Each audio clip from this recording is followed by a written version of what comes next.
Bueno, para terminar entonces vamos a desarrollar la noción, como les decía, la noción de valor lingüístico, el valor del signo en el sistema de la lengua para Saussure.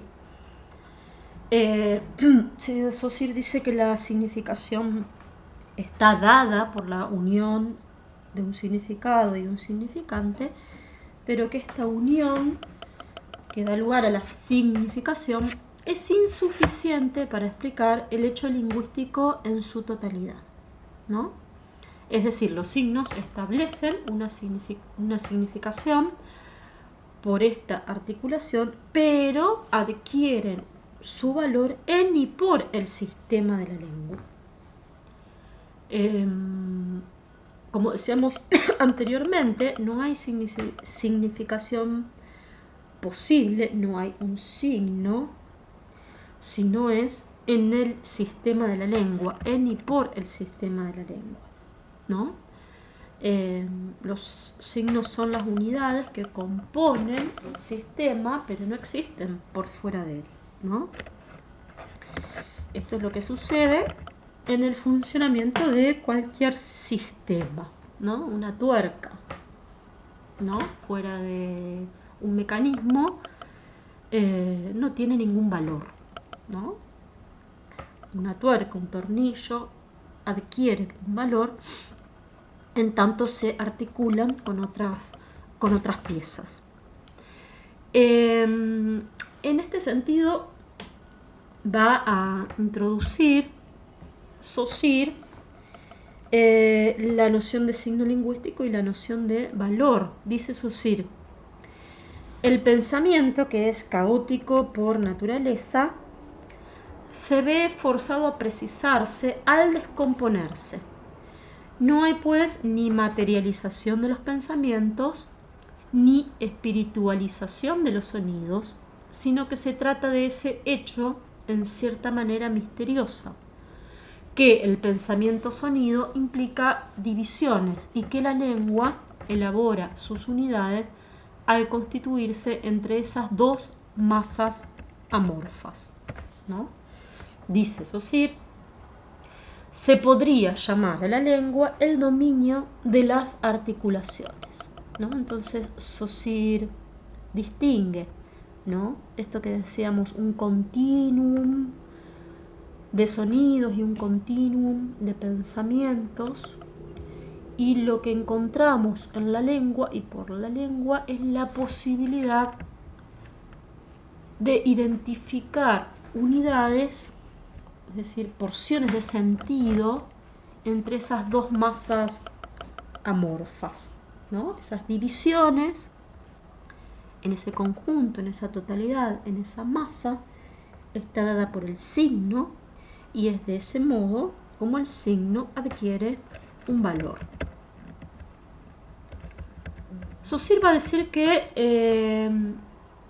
cada signo en el sistema de la lengua vale por lo que los otros no son, ¿no? Esta es una definición simple, sencilla, pero a la vez también compleja, ¿no? El signo, para Saussure, tiene un valor negativo, es decir, vale por lo que los otros no son, ¿no? No vale por su sustancia, no vale por su materialidad, sino que vale por el tipo de relaciones, el tipo de combinaciones que puede mantener y que mantiene con los otros signos en el interior del sistema de la lengua. Y ahí es que aparece la analogía que propone Saussure con el juego de ajedrez, o con cualquier juego de mesa, podríamos decir, ¿sí? Nosotros sabemos que cada pieza en el juego de ajedrez adquiere su valor, ¿no? Por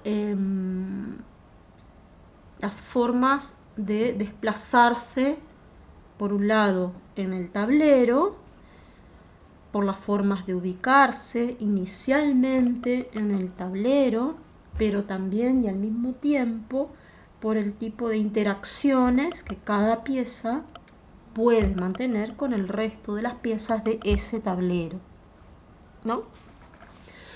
Si no jugamos al ajedrez, si queremos emplear otro ejemplo, podemos traer el ejemplo de cualquier juego que nosotros podamos realizar con un mazo de cartas españolas, ¿no?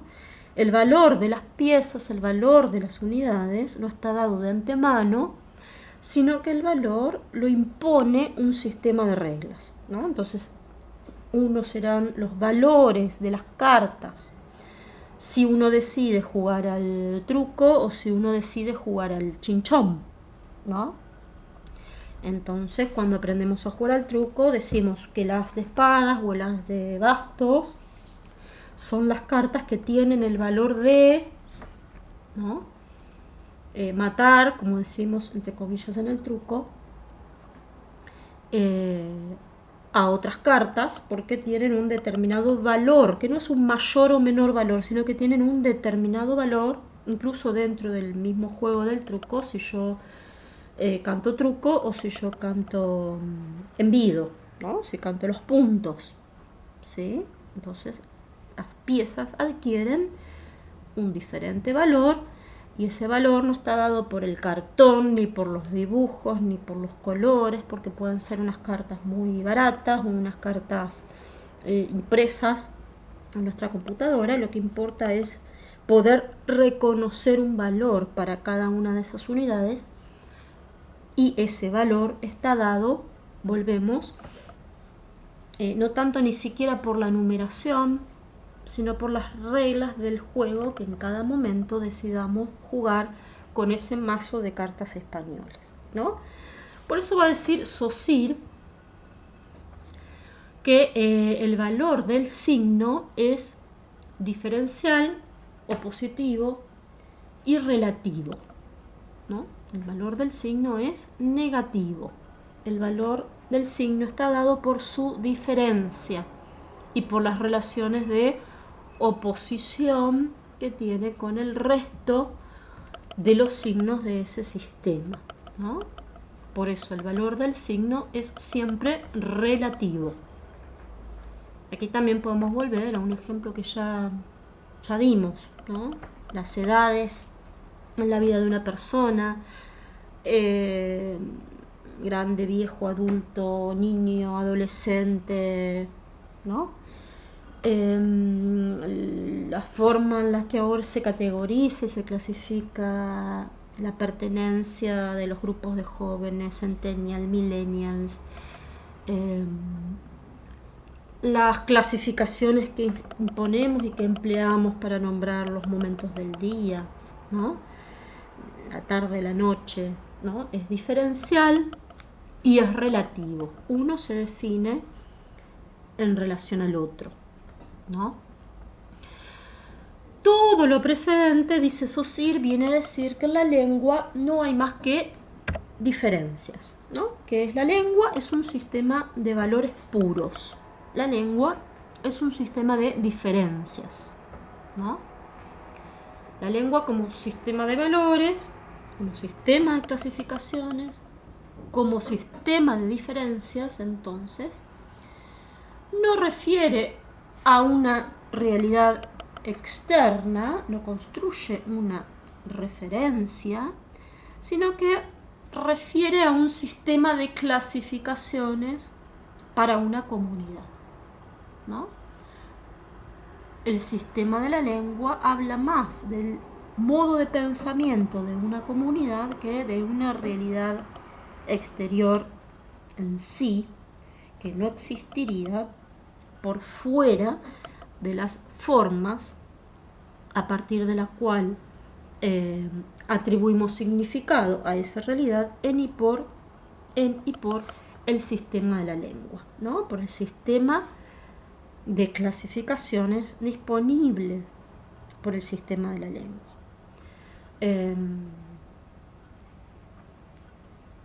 Este ejemplo los dan los etnolingüistas, los antropólogos, pero nosotros sabemos, por ejemplo, que los esquimales tienen 10-15 formas de nombrar la nieve, que para nosotros será solamente nieve, pero para ellos la nieve es su hábitat, su ambiente, su forma de trabajo, su forma de existencia, su forma de alimentación.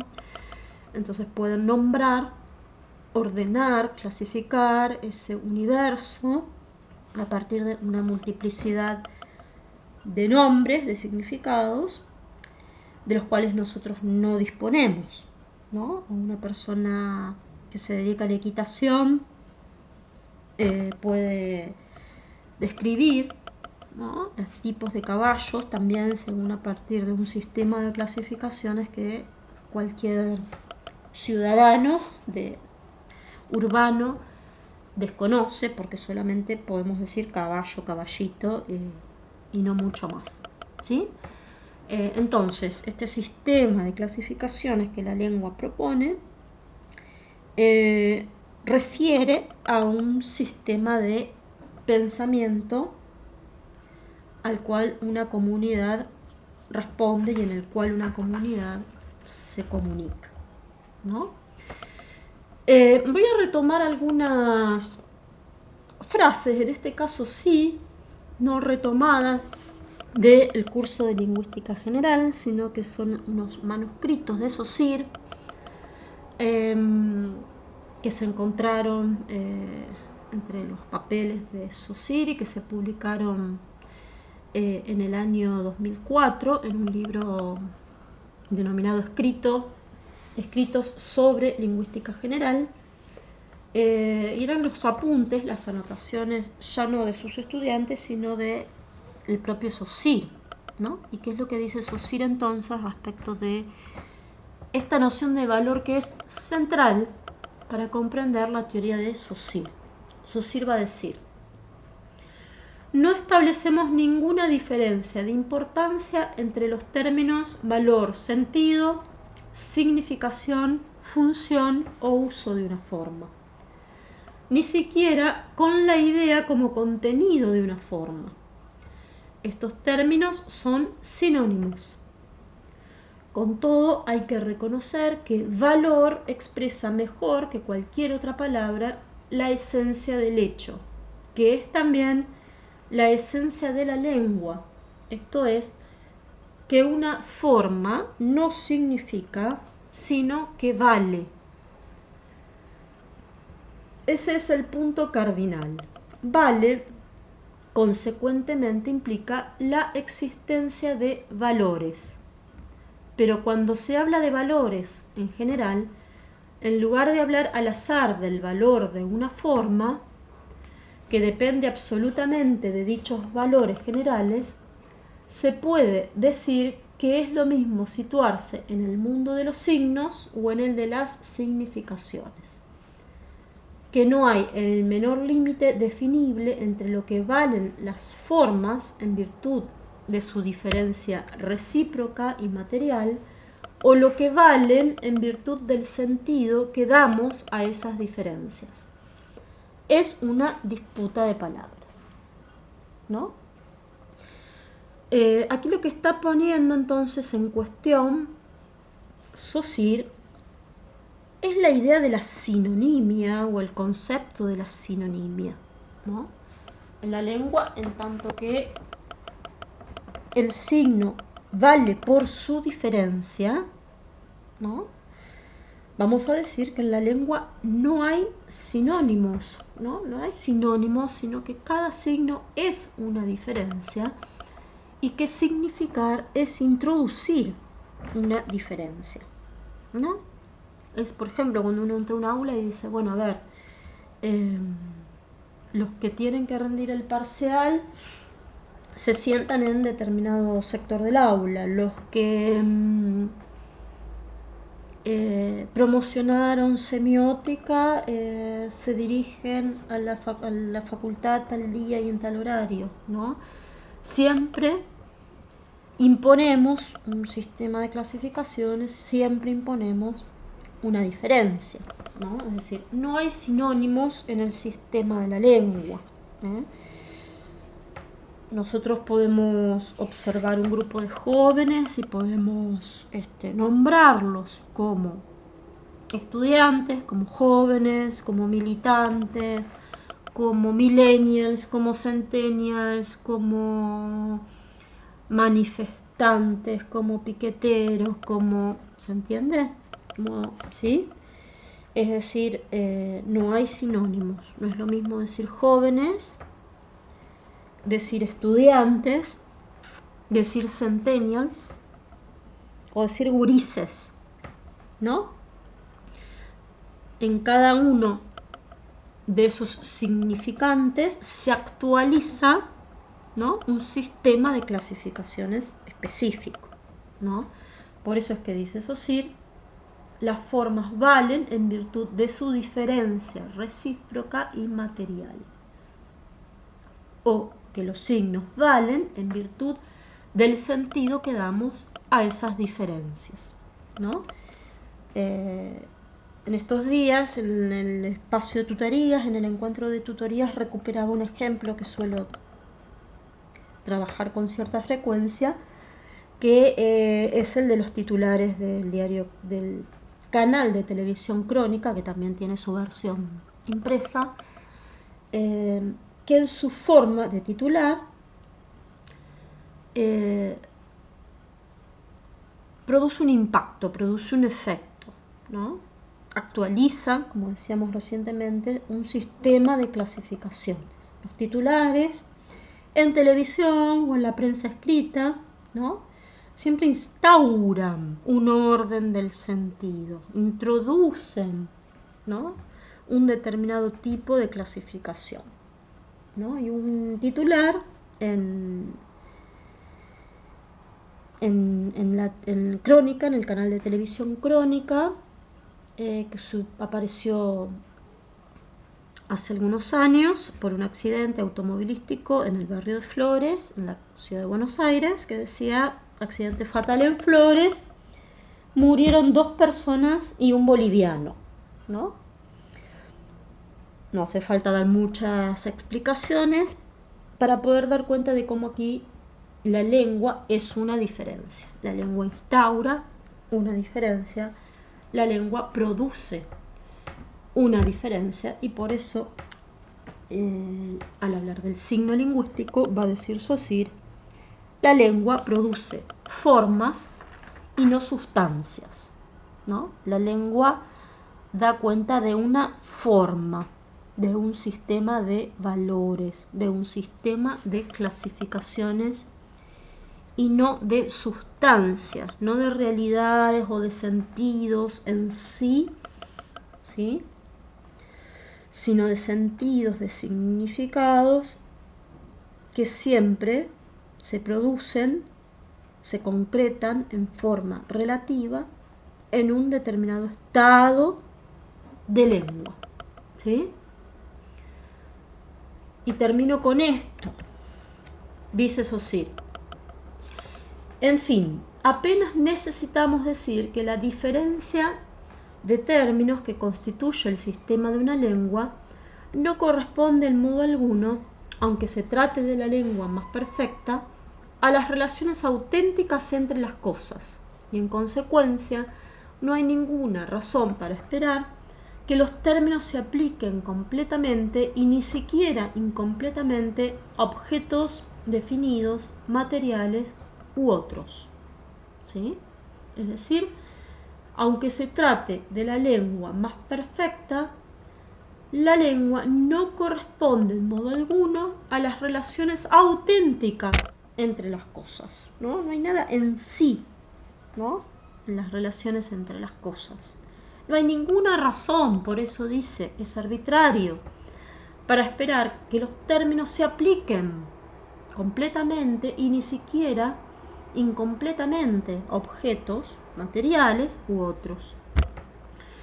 Se dirá, en cambio, que deben corresponder a las primeras impresiones que recibe la mente. Esto es cierto, pero estas primeras impresiones son de tal naturaleza que establecen las relaciones más inesperadas entre cosas completamente separadas, y sobre todo tienden continuamente a dividir cosas que son unidades absolutas, ¿no? Relaciones inesperadas, ¿eh? Murieron 2 personas y un boliviano, ¿no? O tienden continuamente a dividir cosas que son unidades absolutas. De modo que en ningún momento la lingüística, la impresión que produce un objeto material tiene el poder de crear una sola categoría lingüística. No existen nunca, por lo tanto, más que términos negativos, en cada uno de los cuales el objeto nuevo es abarcado de modo incompleto, al tiempo que queda dislocado en varios términos, ¿no? Estas frases que hemos conocido de Saussure a partir del año 2004 por la publicación de este libro dan cuenta, ¿no?, de este giro, de este pensamiento fundacional, ¿no?, de Saussure, de esta necesidad de marcar, ¿no?, el poder de los sistemas de significación, el poder de la lengua en tanto sistema de significación, ¿no? Dice Saussure, la lengua no hay más que términos negativos, en cada uno de los cuales el objeto nuevo es abarcado de modo incompleto, al tiempo que queda dislocado en varios términos, ¿no? Pero quejarse de su inexactitud sería no comprender dónde está, dice Saussure, el poder de la lengua. No se puede impedir que una sola y misma cosa sea llamada, según los casos, casa, construcción, edificio, monumento, inmueble, vivienda o residencia. Y lo contrario sería signo de nuestra incomprensión.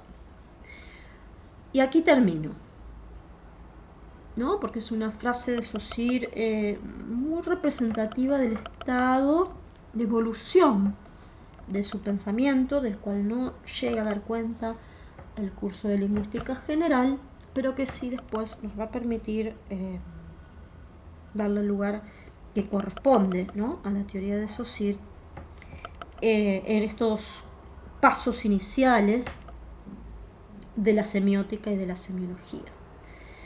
Dice entonces Saussure, de modo que la existencia de hechos materiales es, como la existencia de hechos de otro orden, indiferente a la lengua.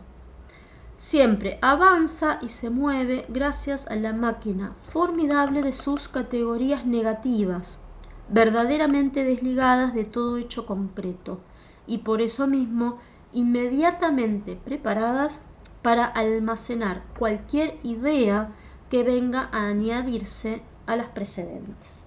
¿Sí? La existencia de hechos materiales es, como la existencia de hechos de otro orden, indiferente a la lengua. La lengua no mantiene una correspondencia con la realidad o con una realidad, sino que mantiene una correspondencia con un sistema de ideas, con un orden de ideas. ¿Sí? Bien, con esto entonces vamos a terminar con la teoría de Saussure, la noción de valor y la noción de signo como unidad del sistema de la lengua, como unidad de un sistema, como los conceptos centrales, los conceptos fundamentales. Van a encontrar, además de esta pequeña actividad tomada de, como les decía, tomada de TikTok, que nos propone Saussure para crear y recrear signos, van a encontrar una guía de lectura donde les proponemos algunas preguntas para poder establecer algunas relaciones en la teoría de Saussure, poder dar cuenta de este modo de pensamiento, este método, este modo de argumentación en la teoría de Saussure y poder hacer un estudio y un recorrido y una lectura un poco más certera y productiva de estos materiales. Bien, La semana que viene entonces continuaríamos con la segunda vertiente de esta unidad 1, que es la vertiente lógico-pragmática del filósofo norteamericano Charles Sanders Peirce, ¿sí? Bien, los espero los que puedan en la clase de tutorías, en el encuentro de tutorías, el día miércoles a las 14 horas. Buenas tardes y muchas gracias.